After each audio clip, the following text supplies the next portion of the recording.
జై శ్రీమన్నారాయణ. అందరికీ నమస్కారం అండి. ఇవాల్టి వీడియోలో మనకి 2024 సంవత్సరంలో ధనుర్మాసం ప్రారంభం మరియు ముగింపు తేదీలు, ఈ ధనుర్మాసంలో మనం ఏ దైవాన్ని ఆరాధించాలి, ఎటువంటి నియమాలు పాటించాలి, ముఖ్యంగా ఎవరికైనా సరే వివాహం అనేది లేట్ అవుతూ ఉంటే, ఎన్ని సంబంధాలు చూస్తున్నా కూడా మీకు వివాహం అనేది ఆలస్యం అవుతూ ఉంటే ఈ మాసంలో తప్పకుండా ఈ పని చేయండి. నేను అది ఏంటో కూడా క్లియర్గా తెలియజేస్తానండి. గోదాదేవికి అలానే రంగనాథ స్వామికి వివాహం అనేది ఏ రోజున జరిపిస్తారు అన్నీ కూడా క్లియర్గా నేను ఈ వీడియోలో అయితే అందిస్తున్నానండి. వీడియోని మాత్రం స్కిప్ చేయకుండా చూడండి. ధనుర్మాసం అంటే ఏంటంటే సూర్యుడు మనకి ధనస్సు రాశిలోకి సంక్రమణం అనేది జరిగినప్పుడు దానిని మనం ధనుర్మాసం అనే పేరుతో అయితే పిలుస్తామండి. మన తెలుగు నెలలను బట్టి చూస్తే ఈ ధనుర్మాసం అనేది మనకి మార్గశిర మాసంలో పుష్యమాసంలో మధ్యలో అయితే వస్తుందండి.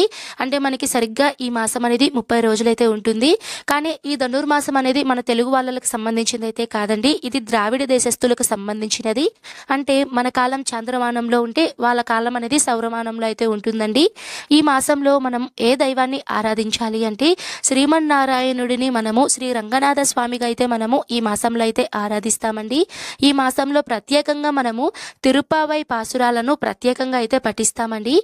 సాక్షాత్తు మానవ కన్య అయినటువంటి గోదాదేవి భగవంతుణ్ణి తన భర్తగా అనుకొని తిరుప్పావైనైతే రచిస్తారండి. ఈ గోదాదేవి రచించినటువంటి ఈ తిరుప్పావైని ప్రత్యేకంగా మనము 30 రోజులు అంటే గోదాదేవి ధనుర్మాస వ్రతాన్ని అయితే ఆచరించిందండి. ఈ ధనుర్మాస వ్రతాన్ని మనం శ్రీ వ్రతం అని, కాత్యాయని వ్రతం అని ఇలా మనం రకరకాల పేర్లతో అయితే పిలుస్తాము.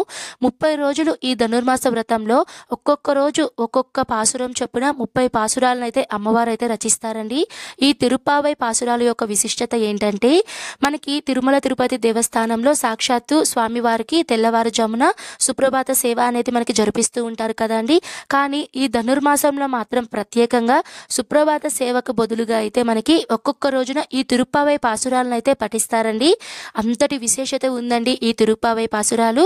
కుదిరితే మీరు కూడా ప్రతి ఒక్కరూ కూడా 30 రోజులు నిత్య నియమంగా ఒక్కొక్క రోజున ఒక్కొక్క పాసురం చొప్పున మీరు పఠిస్తూ ఇంట్లో పూజ అనేది చేసుకోండి. పూజ ఎలా చేసుకోవాలి ప్రతిదీ కూడా నేను మీకు తర్వాత వీడియోలో అయితే అందిస్తానండి. ఇంతటి విశేషమైనటువంటి ధనుర్మాసం మనకి 2024 సంవత్సరంలో ఎప్పుడు ప్రారంభమైంది, ధనుసు సంక్రమణం ఎప్పుడు జరిగింది, ఇవన్నీ కూడా నేను తెలియజేస్తానండి. స్వస్తి శ్రీ చాంద్రమానేన శ్రీ క్రోధినామ సంవత్సరం ఉత్తరాయణం మార్గశిర మాసం మనకి డిసెంబర్ 16వ తేదీన సోమవారం రోజున ఉదయం తెల్లవారుజామున 4:52 మనకి ధనుసు సంక్రమణం అనేది జరుగుతుందండి. ఎప్పటి వరకు ఉంటుంది అంటే 2025వ సంవత్సరంలో పుష్యమాసం ఉత్తరాయణం జనవరి 13వ తేదీన మనకి భోగి పండుగ రోజు అండి. ఈ రోజుతో మనకి ఈ ధనుర్మాసం అనేది ముగుస్తుందండి. చివరి రోజు మనకి ధనుర్మాసంలో జనవరి 13వ తేదీన ప్రతి దేవాలయాలలో కూడా గోదాదేవికి అలానే శ్రీ రంగనాథ స్వామికి వివాహం అనేది జరిపిస్తూ ఉంటారండి. మీరు కనుక ఎవరైనా సరే ఈ వివాహం చూసినా చేసినా చేపించినా కూడా మీకు కన్యాదాన ఫలితం అనేది దక్కుతుందండి. అలానే ఎవరైనా సరే జాతకంలో ఎలాంటి దోషాలు ఉన్నా సరే తొలగిపోయి మీ జాతక రీత్యా పూర్తిగా నివారణ అనేది జరిగి శీఘ్రంగా మీకు వివాహం అనేది జరుగుతుందండి. అంతటి శక్తివంతమైనదండి ఈ ధనుర్మాసం అనేది.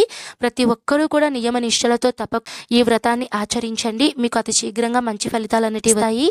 ఓకే అండి, నేను మరొక వీడియోలో ధనుర్మాసం పూజా విధానం వీడియోనైతే అందిస్తాను. ఓకే అండి, థ్యాంక్ యూ ఫర్ వాచింగ్.